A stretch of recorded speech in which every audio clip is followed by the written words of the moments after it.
Damai sejahtera Allah, itulah yang memelihara hati dan pikiranmu sekalian dalam Kristus Yesus Tuhan kita. Amin.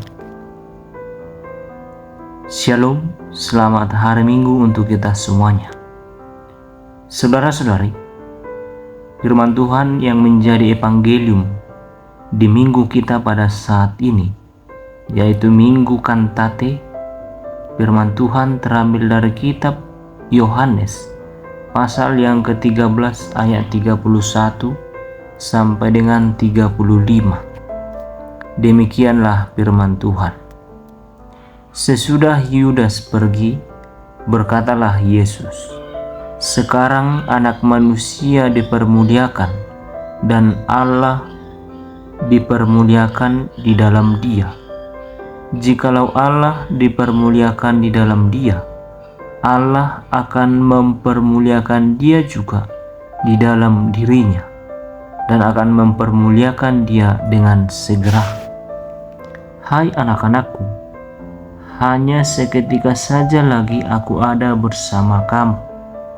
Kamu akan mencari aku, dan seperti yang telah kukatakan kepada orang-orang Yahudi, ke tempat aku pergi, tidak mungkin kamu datang. Demikian pula aku mengatakannya sekarang juga kepada kamu. Aku memberikan perintah baru kepada kamu, yaitu supaya kamu saling mengasihi, sama seperti aku telah mengasihi kamu. Demikian pula lah kamu harus saling mengasihi. Dengan demikian, semua orang akan tahu bahwa kamu adalah murid-muridku, yaitu jikalau kamu saling mengasihi." Demikianlah pembacaan firman Tuhan. Salam Minggu Kantate, yang artinya nyanyikanlah nyanyian baru bagi Tuhan. Saudara-saudari, dalam topik evangelium kita pada minggu ini adalah di mana masa-masa yang terakhir Yesus bersama-sama dengan para murid dalam pelayanan. Dalam hal ini, pesan terakhir yang diberikan oleh Yesus kepada murid-murid yaitu agar mereka saling mengasihi, di mana Allah tidak lagi memandang dosa-dosa kita, dan Allah membuktikan bahwa Dia sungguh mengasihi kita lewat memberikan dirinya, yaitu Yesus Kristus, untuk menjadi pengudusan kita di dalam keberdosaan kita. Oleh karena itu, saudara-saudari, dalam Minggu Kantate pada hari ini, firman Tuhan mengingatkan kita lewat tema khotbah yang berkata, "Hiduplah di dalam kasih Kristus dan kasihilah sesamamu." Yang pertama, apakah yang Anda pahami tentang kasih? Saudara-saudari, dalam Alkitab, untuk berbicara tentang kasih dalam bahasa Ibrani ahab, yaitu kasih, yang memiliki arti yang hampir sama dengan kasih, dan dalam bahasa Yunani memiliki arti yang hampir sama juga. Namun ada kelembutan di dalamnya yang mencakup belas kasihan. Bahasa Yunani dalam Perjanjian Baru memiliki beberapa kata untuk kasih atau cinta. Phileo adalah cinta dan kasih sayang antara sahabat. Eros adalah cinta seksual yang terobsesi dengan orang lain dan tidak terpuaskan sampai mendapat apa yang diinginkannya. Sedangkan cinta yang berkorban demi kebaikan orang yang dicintainya, yaitu kasih agape. Agape adalah cinta Tuhan dan cinta yang Tuhan inginkan kita tunjukkan kepadanya dan sesama kita. Dengan iman dan harapan, cinta adalah yang paling besar dari yang ketiga hal tersebut, yaitu iman, pengharapan, dan kasih. Saudara-saudari, pertanyaannya sekarang, dapatkah kita mengasihi sesama kita jikalau kita tidak pernah merasakan dan mempercayai kasih Allah? Untuk berbuat baik, mungkin kita bisa melakukannya. Orang lain pun tentu bisa juga. Bahkan iblis sekalipun mampu berbuat baik, meskipun perbuatan baik itu tidak berharga di hadapan Allah. Itu sebabnya orang jahat dapat melakukan yang baik untuk temannya yang jahat. Saudara-saudari, tetapi berbicara tentang kasih,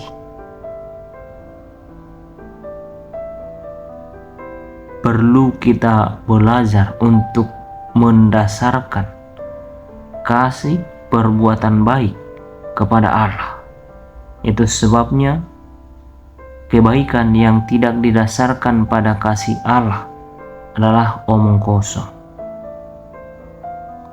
Dalam pembacaan evangelium kita pada minggu ini, sebenarnya Yesus sedang berbicara mengenai kematiannya sendiri di kayu salib.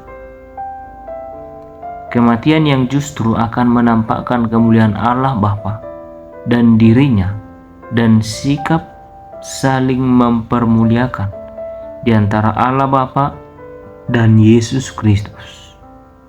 Hubungan seperti ini hanya terjadi dalam hubungan yang eksklusif antara Bapa dan Anak. Dan dampak lain dari kematian Yesus Kristus adalah membuka jalan bagi para murid-Nya dan setiap orang yang percaya kepadanya, yaitu Yohanes 13 ayat 33. Bahkan dalam perikop yang berikutnya, Yohanes 14 ayat 2-3.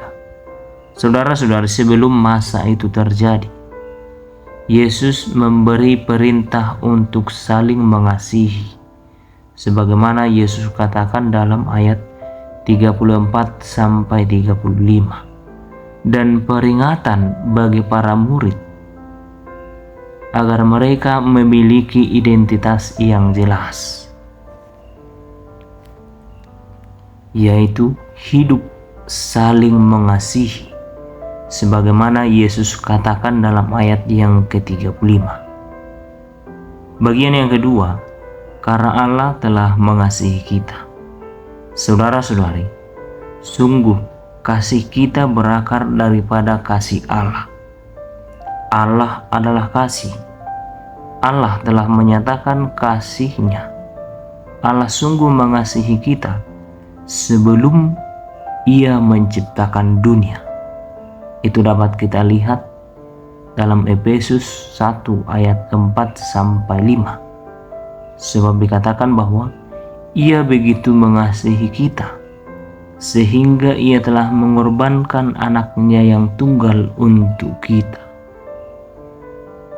Kalau kita membaca dalam Yohanes 3 ayat 16-17, dikatakan di situ bahwa karena Allah terlebih dahulu mengasihi kita, maka kita pun hendaklah juga harus mengasihi Allah dan ingin menyenangkan hati Allah. Pesan terakhir yang Yesus sampaikan bagi setiap orang percaya adalah agar hidup dalam kasih. Kasih yang benar bersumber daripada Allah sendiri. Oleh sebab itu mustahil manusia atau kita dapat mengasihi sesama kita jikalau kita tidak mengenal kasih Allah, terlebih merenungkan kematian dan kebangkitan Kristus yang menjadi dasar daripada kasih Allah. Saudara-saudari, dalam Injil Yohanes, kita dapat belajar bahwa Allah adalah kasih. Dua perintah terbesar yang Allah sampaikan adalah agar manusia mengasihi Allah dan mengasihi sesama. Allah juga memerintahkan kita untuk mengasihi Dia dan sesama. Yesus memberitahu kepada kita bahwa seluruh hukum Allah adalah mengasihi Allah dan sesama kita seperti mengasihi diri kita sendiri, sebagaimana tertulis dalam Matius pasal 22 ayat 37 sampai 40. Oleh karena itu sesungguhnya kasih kita sendiri adalah anugerah Allah bagi kita. Cara orang mengetahui bahwa kita adalah murid-murid Yesus adalah dengan cara memandang, melihat, dan merasakan kasih yang kita lakukan atau yang nampak dari dalam hidup kita.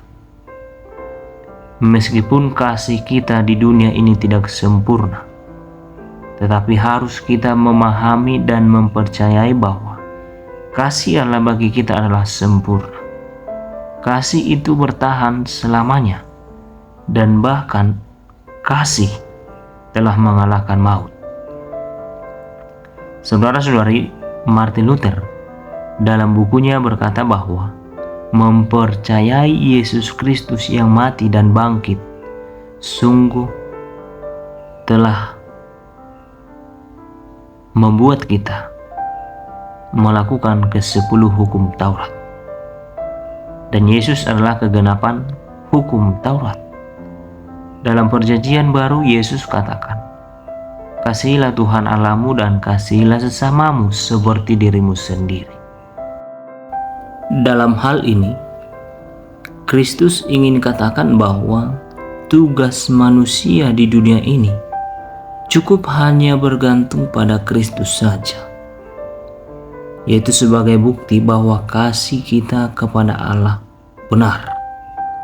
Dan tentu bagi setiap orang yang melakukan hal itu dari dalam dirinya akan menghasilkan kasih yang seperti Kristus lakukan untuk kita, yaitu kasih terhadap sesama, sebagaimana kita memandang sesama kita adalah diri kita sendiri, yaitu tubuh Kristus yang telah dipersatukan lewat iman, di mana kita telah sama-sama menerima penebusan daripada Allah. Dosa-dosa kita telah ditenggelamkan dalam baptisan kudusnya, dan tubuh darah Kristus yang tiap saat kita terima menguduskan dan menyegarkan ingatan kita kembali akan Kristus yang tersalib untuk kita. Saudara-saudari, melalui evangelium ini perlu juga kita mengingat akan Judas dan Petrus, sebab firman ini adalah kisah Yudas dan Petrus yang memperlihatkan bagaimana kasih mereka sesungguhnya terhadap Yesus.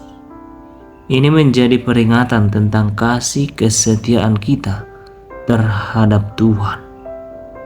Apakah kita mengikut Tuhan hanya selama Ia menyenangkan kita? Lalu saat kita merasa bahwa Ia tidak lagi menyenangkan, maka meninggalkan Dia adalah merupakan jalan yang terbaik. Kita sendiri tahu bagaimana pribadi kita dengan Allah, bagaimana hubungan kita dengan Tuhan. Artinya, biarlah kiranya Tuhan yang mengoreksi hati kita dalam hal mengikut Dia. Saudara-saudari, kasih telah menjadi bagian dari hidup setiap orang percaya. Kasih mengasihi telah menjadi ciri khas orang percaya, yaitu hidup saling mengasihi. Lewat kasih yang kita miliki, orang akan percaya bahwa kita adalah milik Kristus, anak-anak Allah. Sekarang kita telah menjadi anak-anak Allah. Oleh karena itu, marilah kita menunjukkan relasi yang erat dan dekat yang dibangun dan diprakarsai oleh Yesus. Yesus telah, sedang, dan akan terus mengasihi kita. Karena itu, Dia memberikan perintah kepada kita supaya kita saling mengasihi dengan standar yang Yesus berikan. Perintah ini akan berlaku kepada semua orang percaya di sepanjang masa. Dalam kata lain, kita dan semua orang yang berstatus sebagai anak Allah, umat tebusannya, harus hidup saling mengasihi. Kasih itu tidak hanya dialami, namun kasih itu menjadi bukti bahwa kita adalah murid Tuhan Yesus yang menantikan kehadirannya kembali. Oleh karena itu, saudara-saudari, setialah dalam kasih Kristus. Tetaplah berpengharapan kepada Allah. Demikianlah firman Tuhan. Kiranya Allah Bapa, Anak, dan Roh Kudus memelihara dan menolong saudara-saudari sekalian. Amin.